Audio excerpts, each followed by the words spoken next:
Okay, so we're going to take a look at number 2 now in the homework. And again, I hope you recognize that this guy right here is yet another rational function. So again, rational functions tend to have restrictions. Anytime you have a denominator, when you have something like this and there's some funky denominator down below, there's a good chance if there's just like x's or x squares or something like that, it's always going to be a rational function. Now, anytime we're looking for restrictions on a domain for something like this, we always want to ask ourselves, what's going to cause the denominator to equal 0? In order to do that, we simply set the denominator equal to 0, and that will give us our domain restriction. So if I do 4 plus 5x is equal to 0, subtract 4 from both sides and divide by 5, I get x equals negative 4/5. So that tells me that I have a vertical asymptote at x equals negative 4/5. So I already know that my domain is everything but this guy. Like any other value for x will work if I plug it in here, except for him, because it'll wind up being 2 over 0, and we know anything divided by 0 is undefined. So anyway, so to just get an idea of what this guy looks like, I'll just do a cute little sketch. Pull out my pretty pink pen. So we have an asymptote here at negative 4/5. We have a horizontal at y equals 0. Please note, it's not always y equals 0 for our horizontal asymptote. It just happens to be in these cases, okay? So again, we have these 4 quadrants again. So now the graph is either going to be up here, down here, or up here and down there. It depends, okay? So when I go back and I look at this, one of my favorite numbers to plug in is clearly 0. So if I plug in 0, I get 2 over 4 plus 5. Oh, no, I don't. If I plug in 0, the 5 cancels, so I end up with 2 over 4, which is a half, which means at 0, I'm going to be up here, so I know that my graph is going to be up in this quadrant, not down in that quadrant. You can't have one up here and one down there because it's not going to be a function, because functions have to pass the ... You get it, the vertical line test. So anyway, getting back, so just to confirm, if I pick something to the left of negative 4/5, so let's say like negative 2, if I plug negative 2 in here, I would just have 2 over 4 plus 5 times negative 2, right? And that would give me 2 over 4 minus 10, which is negative 6. So 2 over negative 6 is negative 1/3, which puts me down here. And again, when you're graphing these, your curve is trying to get to both asymptotes. Trying to get to both, so you're always going to see it where it curves that away. So what's interesting here is if I were to draw a line like through anywhere on this curve, you should notice that your line is falling, so your slopes are going to be negative. So our general slope should come out to be a negative number, like negative something. And that's always good to think about when we're actually going over this stuff. So now let's go get the juicy stuff. Let's go do the hard part, okay? So I'm going to go back to my pretty purple pen. Actually, let's go with blue. I have a pretty blue one. You guys know I'm obsessed with these, and if you don't know, these kinds of pens I'm totally and completely obsessed with. So, and of course it's in the package, so I can't get it out. All right, come on. All right, I might have to just forego this and do it on the next video. Yeah, I will. I want to move on.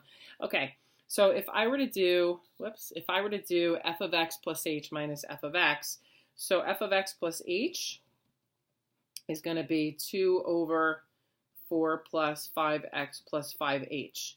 Ask yourself how I did that, right? Everywhere I saw an x, I put an x plus h, and then I did the old distribution. So now when I'm going to do my general slope, that's going to be equal to 2 over 4 plus 5x plus 5h minus 2 over 4 plus 5x all over h. And again, we multiplied this thing by 1, and the common denominator, again, when we have that common denominator, it's going to be the product of those two things, okay, because that 5h throws everything off, so we just have to make sure that we're good and confirmed. So we're going to multiply 4 plus 5x plus 5h times 4 plus 5x, and that's going to be over 4 plus 5x plus 5h times 4 plus 5x. So now again, when I do that, here come them there parentheses that I talk about, because again, I literally multiplied this ratio by 1. This is a gorgeous form of 1. So I'm going to distribute this whole thing to my first term, distribute this whole thing to my second term, and downstairs I'm just going to multiply straight across. So now when I do that, again, I will do it out for you. So we have 4 plus 5x plus 5h.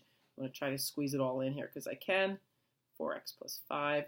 Times 2 over 4x plus 5, 4 plus 5x plus 5h minus 4 plus 5x plus 5h times 4 plus 5x, again, times 1 over the 4 plus 5x. Oh, there's a 2, not a 1. It's a 2, 5x. And that's going to be all over the product of these two, which is just, or 3, which is 5. Okay, so now again, when you look over here, it's always wise to throw these kids in parentheses so you can see that this factor here will cancel out with that factor there. This factor here will, this factor here will cancel out with that factor there. So we can now cancel that guy out with that guy, but now we have 4x plus 5 times 2, right? So we have that times 2, which means we have 2 times 4x plus 5 here, and then minus, again, this is going to cancel out with here, so we have 4 plus 5x plus 5h times that 2. So we're going to have that 2 there. So we have 4 plus 5x plus 5h all over that junk in the denominator, okay? So we have 4 plus 5x plus 5h times 4 plus 5x. Now again, I hope in your minds you have the wherewithal to distribute everything and combine like terms upstairs. So we have 8x plus 10 minus 8 minus 10x minus 10h, because you're distributing a negative 2 through that whole thing there, all over that junk in the denominator, plus 5x plus 5h times 4 plus 5x. So again, everything should cancel except that negative 10h, so sayonara you guys.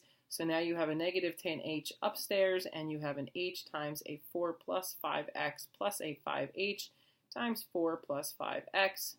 And again, those h's cancel. The only time you're allowed to cancel stuff out like that is when you have an h times, when it's all multiplication downstairs. There are no plus signs in between. You see how I have an h with a parentheses? Stop with that. I have an h, no, there are all, no, it's just parentheses, no plus signs in between. So that's why I'm allowed to cancel out my h's, and now my general slope is negative 10 over 4 plus 5x plus 5h times 4 plus 5x. So this is my general slope for f of x equals 2 over 4 plus 5x. Now, if you remember what I said earlier, that all of the slopes here are going to be negative, and so therefore, if you notice here, we have this negative 10. So it's going to be a negative. So no matter what I plug in here, no matter what happens, everything is going to, like, the denominator is always going to be positive, because I'm always going to be multiplying, you know, it'll be a positive times a positive or a negative times a negative. So therefore, it'll all work out.